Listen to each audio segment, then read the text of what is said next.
Pois muito bem, então na aula de hoje vamos aprofundar o tema, sobretudo, Vamos começar aprofundando o tema do arianismo. Depois de ter estudado a teologia do Logos, o monarquianismo, a gente vai entender muito melhor o que foi o arianismo, né?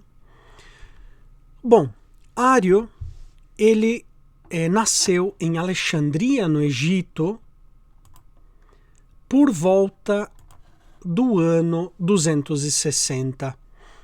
E ele foi discípulo do mártir, né, São Luciano de Antioquia. Luciano, ele foi um mestre também. Temos pouquíssimas informações sobre São Luciano de Antioquia, mártir, né?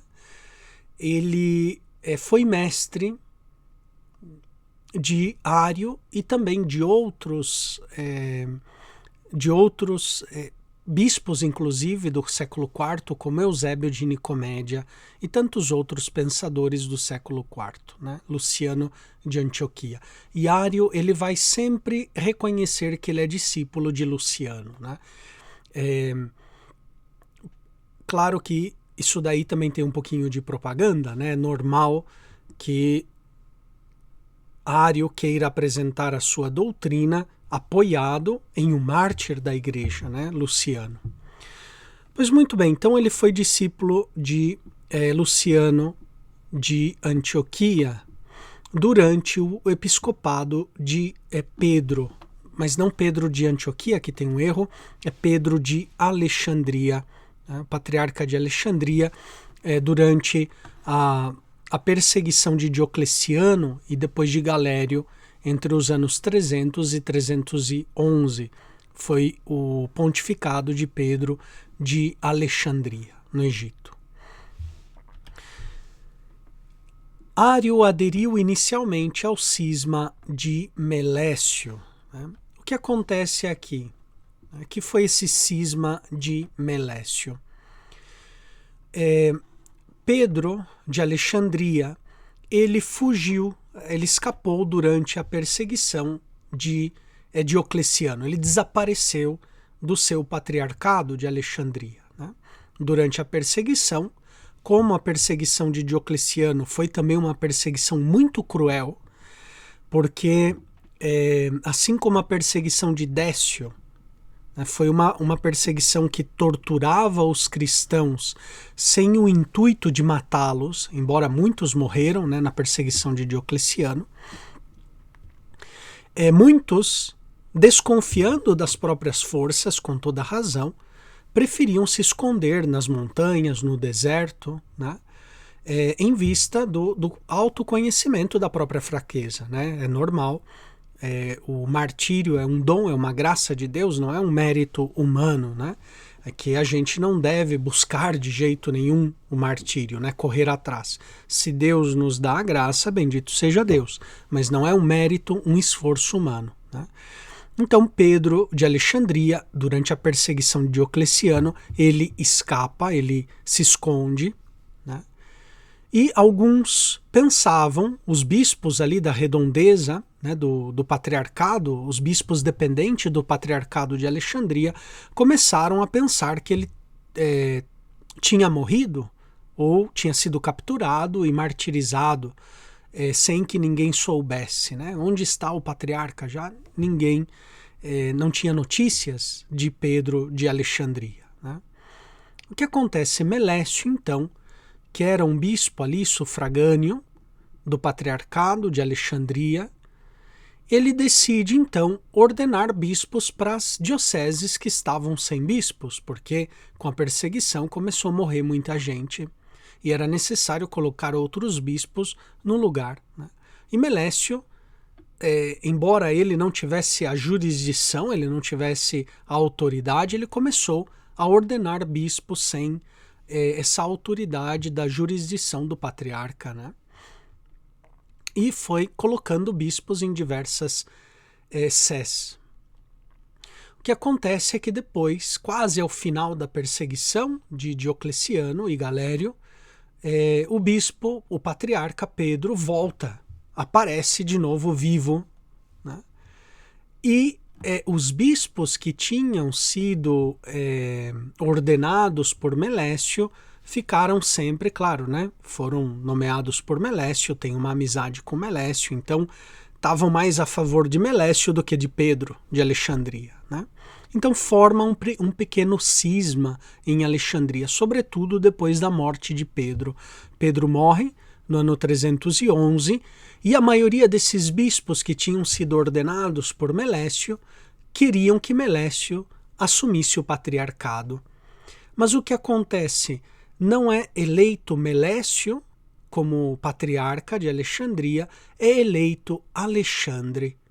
Né? Alexandre de Alexandria, né? Santo Alexandre de Alexandria, ele tinha consigo, né? Ele, digamos, passou assim para a história, primeiro porque ele participou no concílio de Nicéia, mas porque ele tinha consigo um jovem diácono de nome Atanásio, né? Que era o seu diácono.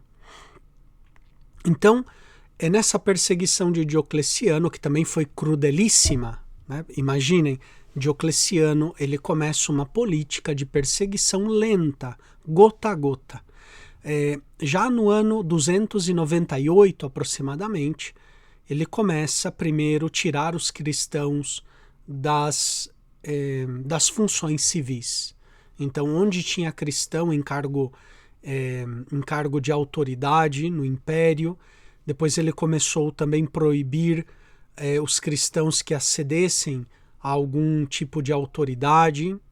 Ele começou a confiscar depois os bens dos cristãos, né? Pouco a pouco. Ele foi pouco a pouco, até que por volta do ano 302, 303, Diocleciano faz um decreto geral obrigando a todo o império a sacrificar em honra ao imperador, assim como havia feito quase 50 anos atrás Décio, né? O imperador Décio.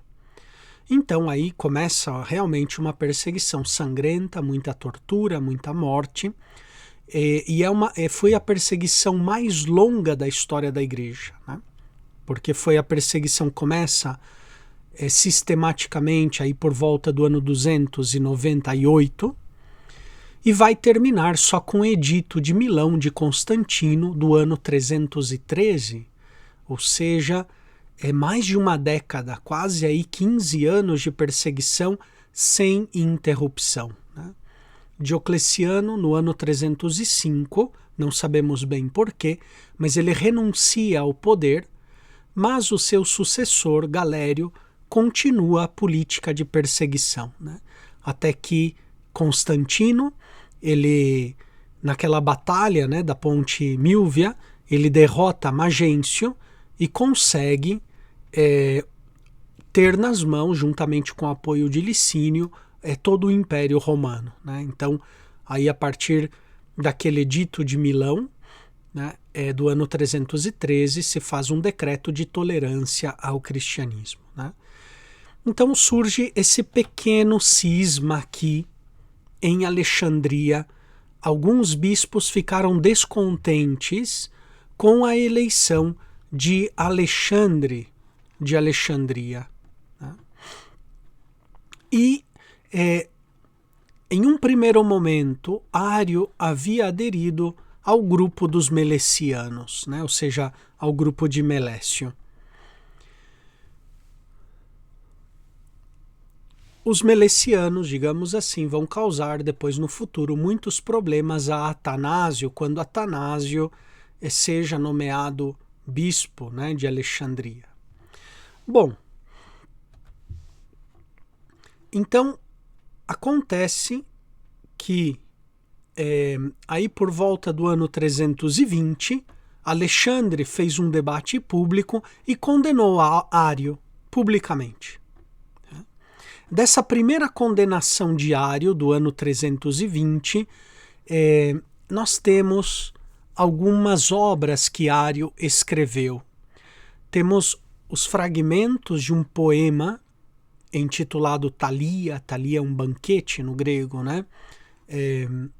Fragmentos da Thalia de Ário. Temos também a carta que ele escreve ao próprio bispo Alexandre, e depois uma carta que ele escreve ao seu amigo, o bispo Eusébio de Nicomédia, né? Então, Nicomédia era uma cidade imperial, era a base, era a capital do império no Oriente, né? O próprio Diocleciano, quando estava em vida, morava em Nicomédia, né? O mesmo Constantino, ele depois residia em Nicomédia. Nicomédia era a capital do império, ainda não havia Constantinopla, né? E o bispo de lá era muito importante, Eusébio, que tinha sido também condiscípulo de Luciano, juntamente com Ário, né? Bom, isso que nós sabemos um pouco da vida de Ário. Depois, no ano 325, 5 anos depois dessa primeira condenação, é reunido o Concílio de Nicéia para discutir precisamente a questão ariana. Então, os discípulos de Ário, né, os amigos, colegas de Ário, não ficaram satisfeitos com a decisão de Alexandre de exilar, né, de mandar para fora da diocese Ário, né? E é interessante porque Alexandria, algumas décadas atrás, havia já experimentado uma espécie de evento semelhante a este, né? O próprio Orígenes de Alexandria, no ano 230, praticamente um século antes, havia também sido expulso de Alexandria pelo bispo Demétrio, né? Mas aí era uma circunstância totalmente diferente, né? Demétrio, talvez um pouquinho por rivalidade contra Orígenes, né? Talvez um pouco por causa da inveja, mas sobretudo porque Orígenes havia sido ordenado presbítero sem a autorização do próprio bispo, né? Foi uma das razões principais. E o bispo Demétrio não gostou nada e expulsou Orígenes da própria diocese, e Orígenes teve de migrar para a Palestina, né? Residindo em Cesareia da Palestina, né? Então, muitos desses amigos de Ário, ao ver outra vez o bispo perseguindo, né, esse presbítero, assim como havia perseguido o presbítero Orígenes, né, viam em Ário quase um correlativo, um déjà vu, né, do que tinha acontecido um século atrás com Orígenes de Alexandria, né? Então, Ário teve vários defensores contra o bispo Alexandre, né? Então, começou aí uma grande polêmica, né? uma grande bagunça por causa de Ário e do seu desterro da diocese de Alexandria. Depois disso, qual é a doutrina de Ário? Nós não temos mais informações, né? Ele foi condenado depois do concílio de Nicéia, foi desterrado, mas ao final da vida dele, ele foi readmitido pelo imperador Constantino, mas ele morre antes de voltar a Alexandria, né? Somente é isso que nós sabemos de Ário, não temos mais informações. Contudo, graças, né, aos escritos que nos chegaram de Ário, temos um pouco a ideia do pensamento, da sua doutrina. Ário, portanto, nós podemos dizer que ele assume a doutrina originiana das três hipóstases subsistentes, mas aqui está o problema de Ário. Essas hipóstases, ou seja, essas pessoas, não são, como afirmavam os modalistas, somente modos, elas são subsistentes, né? Contudo, elas são subordinadas entre si. Por isso, o arianismo ele também é chamado de subordinacionismo. O filho é inferior ao pai. O filho, portanto, está subordinado ao pai. Outra característica do pensamento de Ário, a gente vai ver nos seus escritos, ele não aceita que o filho é coeterno com o pai. Ele vai dizer, muitas vezes, que o filho é gerado. Portanto, se ele é gerado, nós também dizemos, né, com Ário que o Filho é gerado, mas ele é gerado desde toda a eternidade. Ário não conseguia entender que uma pessoa que é gerada possa ser coeterna com Deus, né? Então, se ele é gerado, primeiro vem o progenitor, depois o filho, né? Ele entendia a geração como uma geração humana. Mas Ário afirma que se o filho fosse coeterno com o pai, portanto o filho seria também ingênito, ou seja, não gerado. Para Ário, só o pai é ingênito. O filho é gerado, portanto, ele vem em um segundo momento.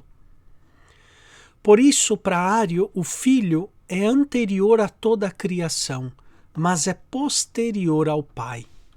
Então, primeiro o pai, que é eterno, que é ingênito. Depois, em um determinado momento, o pai faz o filho, né? Produz o filho, cria o filho. Ário vai dizer explicitamente que o filho é uma criatura divina, mas é uma criatura, né? Ele vai, portanto, repetir muitas vezes esse refrão. Existia um tempo em que o filho não existia.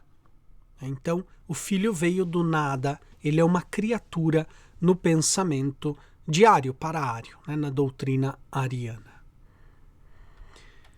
E para conhecer o pensamento de Ário, pois nada melhor do que ler a carta que ele escreve, né? Nós temos 2 cartas de Ário que nos chegou e depois os fragmentos do poema Thalia. Da carta que ele escreve ao próprio bispo Alexandre, pois é uma carta de compromisso, né? Então ali é difícil conhecer bem o pensamento de Ário, né? Então, por exemplo, se o meu bispo me dá um puxão de orelha, né? Eu escrevo uma carta ao bispo dizendo, não é bem assim, você me entendeu mal, eu creio na mesma coisa que você crê, nós temos a mesma fé, assim como você diz que Deus, né? Você crê no Pai, no Filho e no Espírito Santo, eu também creio. Então é uma carta de compromisso, onde ele não abre o jogo para o próprio bispo, né? Ele tenta trazer o bispo para a própria comunhão, né? Ou seja, para o próprio pensamento. Então, a carta que ele escreve a Alexandre, ali o pensamento diário não é manifesto, né? O que ele crê realmente. Agora, quando ele escreve aqui ao seu amigo, Eusébio de Nicomédia, que estudou com ele, né? Junto com as aulas de Luciano, de Antioquia, é aí onde Ário abre o seu coração, abre o seu pensamento e diz de modo evidente o que ele pensa sobre o Pai e sobre o Filho, né? Aqui eu fiz uma tradução dessa carta de Ário a Eusébio de Nicomédia. É uma carta relativamente breve, mas a gente consegue entender bem o pensamento de Ário. Ele diz assim, né? Ao Senhor muito amado de Deus, ao fiel e ortodoxo Eusébio, saudações no Senhor de Ário, injustamente perseguido pelo bispo Alexandre, por causa da verdade que tudo vence, aquela que tu também defendes, né? Então, sempre nas cartas antigas se começava com uma saudação. Nós temos as cartas de São Paulo, por exemplo, né? Que começa também com uma saudação, né? Graça e paz da parte de Deus, etc. Mas era muito típico começar com uma saudação e um elogio das virtudes, né? Das qualidades que a outra pessoa tinha. E aqui Ário já começa a sua queixa contra o bispo Alexandre, que o tinha expulsado da diocese de Alexandria no Egito, né? E Ário se sente injustiçado, perseguido por causa da verdade que tudo vence. Depois, no parágrafo 2º, Ário diz o seguinte: visto que o padre Amônio partiu para Nicomédia, pareceu-me razoável e oportuno te saudar através dele, recordando ao mesmo tempo o amor inato e o afeto que tu tens pelos irmãos por causa de Deus e do seu Cristo. porque o bispo Alexandre nos assola e nos persegue severamente e promove contra nós todo o mal.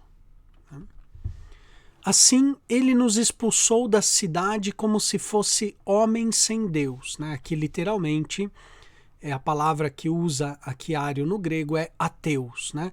Assim ele nos expulsou, ou seja, me expulsou, né? Aqui é um nós majestático, né? Ou seja, ele me expulsou da cidade como se eu fosse um ateu, pelo fato de não concordar com as suas declarações públicas. Olha só que interessante, porque ele coloca essa frase na boca do bispo Alexandre. A gente pode ver um pouquinho o pensamento de Santo Alexandre de Alexandria sobre a Trindade. Eu não estou de acordo com as declarações públicas do bispo. E olha só o que o bispo Alexandre diz, né, nas palavras de Ário. Sempre Deus, sempre Filho. Ao mesmo tempo que existe o Pai, ao mesmo tempo existe o Filho. Né? Então, Ário, em primeiro lugar, ele se escandaliza com isso. Como assim? Que o Filho existe desde toda a eternidade. Primeiro é o Pai, depois é o Filho. Né? Primeiro é o progenitor, depois o gerado. Né? Então, Ário entendia a geração do Filho como uma geração humana. Né? O Filho não é ao mesmo tempo do Pai. Né? Primeiro tem o Pai, tem a mãe, depois vem, né, a criança nas gerações humanas. Ainda continua colocando essas palavras na boca de Alexandre. O Filho coexiste com Deus de modo ingênito. Ok? Ou seja, o Filho coexiste com Deus, é coeterno, em outras palavras. Claro que aqui o vocabulário de Alexandre também não é lá muito preciso. Né? Ele está falando que o Filho é coexistente com o Pai de modo ingênito. Só que olha só a dificuldade de vocabulário também aqui. Né? O Filho é sempre gerado e, portanto, ele é ingênito gerado. Né? Enquanto que, para Alexandre, o Pai é ingênito e não gerado, ou seja, é ingênito. Né? Já o Filho, ele é ingênito, mas gerado.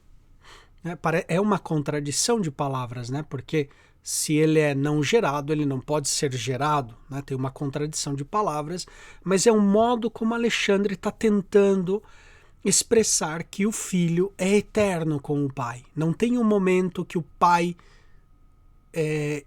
existiu sem um Filho. Né? Então o Filho existiu também desde toda a eternidade. Mas com essa dificuldade, ele é sempre gerado, mas de modo ingênito, e portanto ele é ingênito gerado. Deus não precede o Filho nem por pensamento, nem por algum instante. Sempre Deus, sempre Filho. O Filho provém de Deus. Né? Em outras palavras aqui, Alexandre, no dizer diário, está insistindo na eternidade do Filho. O Filho tem a mesma eternidade do Pai. Okay? Então, não é primeiro o Pai, depois o Filho em outro momento, mas os dois desde toda a eternidade. É claro que Alexandre aqui tem também dificuldade de expressar essa verdade. Para nós é simples, né? Porque a gente aprendeu na catequese até mesmo da primeira comunhão, né? Cremos em um só Deus em três pessoas distintas, né? Perfeito. O Filho é eterno com o Pai, mas naquele momento ainda não estava muito claro do ponto de vista terminológico. Né? E depois continua Ário no parágrafo 3º, dizendo o seguinte: visto que Eusébio, teu irmão de Cesareia, né, ou seja, Eusébio, bispo de Cesareia, que escreveu a história eclesiástica, né, e Teódoto, e Paulino, e Atanásio, aqui não é Santo Atanásio, é outro Atanásio, né, e Gregório, e Aécio, e todos os orientais, dizem que Deus existe antes que o Filho, sem um começo. Okay? Então, olha só, coloca o pai antes do filho. Eles foram condenados, né, por Alexandre, exceto Filogônio, Helênico e Macário, hereges iletrados, alguns dos quais dizem que o filho é uma eructação, outros que ele é uma emanação, outros ainda que ele é coingênito. Okay? Então, olha só, Eusébio de Cesareia, né, alguns antigamente taxavam ele de semi-ariano, mas ele era simpatizante um pouquinho do pensamento de Ário. Né? Eusébio, ele foi bispo de Cesareia, na Palestina, e Cesareia foi o lugar onde Orígenes, depois que ele foi expulso de Alexandria, ele residiu. Então Eusébio tinha uma biblioteca, a biblioteca de Orígenes, né, com muitos manuscritos, muitos livros. Então ele tinha acesso a uma cultura ímpar naquela época. Né? Então todas essas pessoas foram também condenadas, esses bispos aqui foram condenados por Alexandre, Eusébio, Teódoto, Paulino, Atanásio, Gregório e Aécio. Né? Exceto Filogônio, Helênico e Macário, né? Esses três bispos, que Ário chama de hereges iletrados. Alguns dos quais dizem que o filho é uma eructação, né? Eructação é o arroto, né? A forma um pouquinho mais eufemística de dizer arroto, né? Ou seja, uma emanação, ou que ele é coingênito, ou seja, em outras palavras, coeterno, né? Coingênito. Aqui só abro um parênteses explicativo sobre esse tema aqui da eructação, né? Chamar o filho de uma eructação de Deus está inspirado no Salmo 45, okay? No Salmo 45, tanto no grego como no latim. Não é assim no hebraico, mas no grego e no latim. E esses padres liam o grego, né? A Bíblia que eles usavam era a Bíblia grega. Diz assim, né? Eructavi cor meum verbum bonum, ou seja, o meu coração eructou, né? Ou seja, proferiu uma palavra boa. Né? Canto os meus versos a um rei, né? Tu és o mais belo dos filhos dos homens, etc. Né? O Salmo 45, aquele salmo real, né? Mas diz eructavi cor meum verbum bonum, o filho como esse proferir, como a palavra proferida pelo pai, né? Mas no grego usa esse verbo também no latim, eructare, né? Ou seja, produzir uma eructação, uma palavra nesse sentido, né? Um pronunciamento do pai. E alguns chamavam de emanação, né? Ou que ele é coingênito. E para Ário, portanto, esses daí são hereges iletrados. Né? Não podemos nem sequer ouvir tamanha impiedade, ainda que os hereges nos ameacem com 1000 mortes. Nós, porém, né, ou seja, é o nós majestático, mas se ele quer incluir também Eusébio de Nicomédia, né? Nós, porém, o que dizemos, pensamos, tínhamos ensinado e ainda ensinamos, e agora aqui vem o ensinamento, né, o pensamento diário sobre o filho. Então é bem interessante esse parágrafo 4º e depois o parágrafo 5º, né, que tem o núcleo do pensamento ariano. O filho não é ingênito. Né? Ok, até aqui todos nós estamos de acordo com Ário. Né? Ele não é ingênito, ou seja, o pai é não gerado, o filho é gerado. Né? O filho não é ingênito, nem é parte do ingênito, segundo alguma modalidade. Ou seja, aqui Ário ele está se distanciando do modalismo, sobretudo do sabelianismo. Ele não quer ser taxado, ele não quer ser etiquetado de modalista, de sabeliano. Né? Então, o filho não é segundo alguma modalidade, nem deriva de nenhum substrato do pai. Aqui também Ário, se por um lado ele está se desvinculando do modalismo, ele também está querendo desvincular-se do gnosticismo, que dizia, né? Vocês vão lembrar, quando falamos do gnosticismo, que essa parte de Sofia, nessa parte da divindade, tinha sido expulsa do pleroma e caído, né, no mundo, né, tinha sido enviado ao mundo, por assim dizer, expulso, fazendo a criação do mundo. Então, não é uma derivação do mesmo substrato, né, da divindade a modo gnóstico. Mas, por vontade e desígnio do Pai, ele veio à existência antes dos tempos e antes dos séculos, plenamente Deus, unigênito, imutável. Okay? Então, olha só o acento que coloca aqui Ário. O Filho provém do querer do Pai. Então, e do desígnio, ou seja, o Pai disse que agora eu quero o Filho. E, portanto, o Filho foi naquele momento gerado. Ele veio à existência. Só que antes dos tempos e antes dos séculos. Né?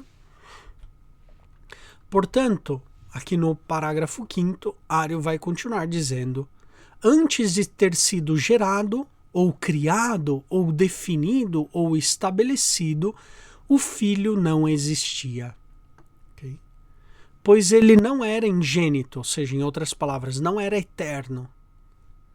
Somos perseguidos porque nós dissemos: o Filho tem um princípio, mas Deus não tem princípio. Somos perseguidos por causa disso e porque dizemos: o Filho veio do nada. Okay? Nós, como criaturas, né, o mundo criado veio do nada. Se o Filho vem do nada, também o Filho é uma criatura. Por mais excelente, a primeira de todas as criaturas. Mas, em outras palavras, não deixa de ser criatura. Não é plenamente Deus. Embora aqui Ário esteja afirmando, ele é plenamente Deus, né? Porque ele foi divinizado, essa é uma criatura totalmente divina. Não é igual às outras criaturas, está por cima de toda a criatura, né? Para Ário. E em Cristo é que foi criado todo o universo, né? Dissemos isto porque ele não é uma parte de Deus, nem provém de nada do que existe. Ele foi criado do nada. É por isso que somos perseguidos. O resto tu conheces. Desejo que estejas bem no Senhor, recordando as nossas tribulações. Companheiro lucianista, ou seja, discípulo de Luciano, de Antioquia, verdadeiramente chamado Eusébio. Né? Eusébio no grego significa piedoso. Né? Eusebeia é a piedade. Né? Eusebes, né? É o piedoso. Então Eusébio, ali ele está outra vez louvando a piedade, digamos assim, de Eusébio de Nicomédia. Né? Então vejam, aqui dá para nós intuirmos o pensamento de Ário e qual é o ponto dolens, o punctum, né? Dolens, a dificuldade de Ário era precisamente admitir uma eternidade do Filho. O Filho não é eterno com o Pai. Existiu um momento que ele não existiu. O Filho, portanto, vem do nada, antes de toda a criação. Essa é a síntese do pensamento ariano, né? Do pensamento de Ário. Então, o Filho vai estar subordinado ao Pai. É uma espécie, nós podemos dizer, quase, Ário nunca vai afirmar isso, mas de uma divindade menor, né? Existem ainda alguns grupos cristãos que veem, né, o Filho como uma divindade menor, uma espécie de Deus subordinado ao Deus em sentido absoluto, que é o Pai. Né? Então, esse é o pensamento de Ário. Ário, ele foi condenado,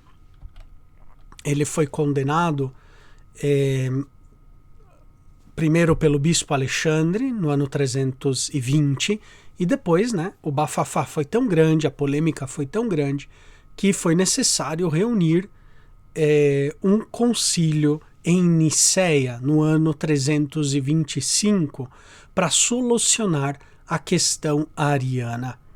E nesse concílio foi determinado que a verdadeira fé, né, era aquela da divindade do Filho. Cristo Jesus é sempre Deus.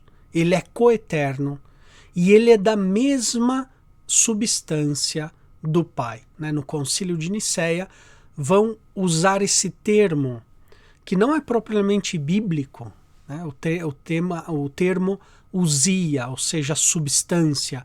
O Filho é homoousios, ou seja, ele é consubstancial ao Pai, é da mesma natureza do Pai. Né? E, portanto, ele não é inferior ao Pai. Né? Então, o Concílio de Niceia vai defender a divindade do Filho. O Filho é verdadeiro Deus, como o Pai também. Né? Portanto, ele recebe a mesma glória, né? A mesma adoração do Pai, porque ele é da mesma substância, homoousios. Agora, o que vai acontecer é que esse termo homoousios também não foi muito bem aceito depois do Concílio de Niceia, né? E foi interpretado de diversas maneiras. Mas, em um primeiro momento, havia triunfado a fé, né? Através do Concílio de Niceia, onde a divindade do Filho havia sido afirmada no concílio.